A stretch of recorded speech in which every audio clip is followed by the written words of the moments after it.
হে করুণাময় প্রভু, আজ আমরা ভাঙা হৃদয় আর চোখ ভরা জল নিয়ে তোমার কাছে মাথা নত করছি।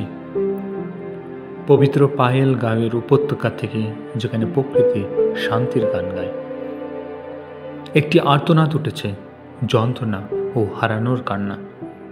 যেখানে জীবন নির্মম ঘৃণার আগুন নেমে গেছে, হে শান্তিদাতা ঈশ্বর, আমরা শোক জানাই সেই সব নিষ্পাপ প্রাণের জন্য যারা কোনো অপরাধ ছাড়াই প্রাণ হারালো।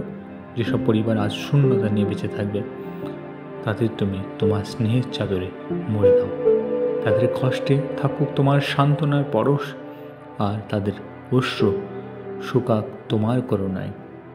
হে ন্যায়ের অধিপতি, আমরা প্রতিশোধ চাই না, চাই সত্য ও সুবিচার।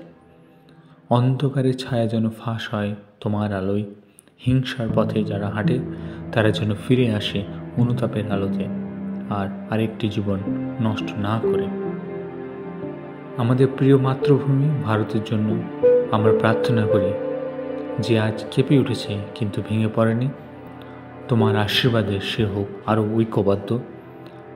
নেতারা পাক প্রজ্ঞা, আর জনগণ পাক ধৈর্য ও সহনশীলতা। হে ঈশ্বর, আমাদের হৃদয় যেন ঘৃণায় না জ্বলে, বরং তোমার প্রেম জ্বলে ওঠে। এই দুঃখজনক ঘটনার মধ্যেও যেন আমরা মানুষ থাকার মানে ভুলে না যাই।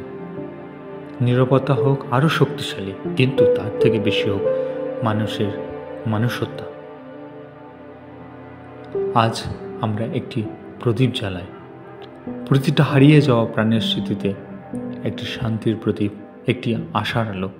তারা চিরশান্তিতে বিশ্রাম পাক, তাদের নাম যেন চিরদিন স্মরণে থাকে। আর আমাদের এই প্রার্থনা, কাশ্মীরের পাহাড় পেরিয়ে তোমার দরবারে পৌঁছা, আর ফিরে আসুক শান্তির বার্তা নিয়ে।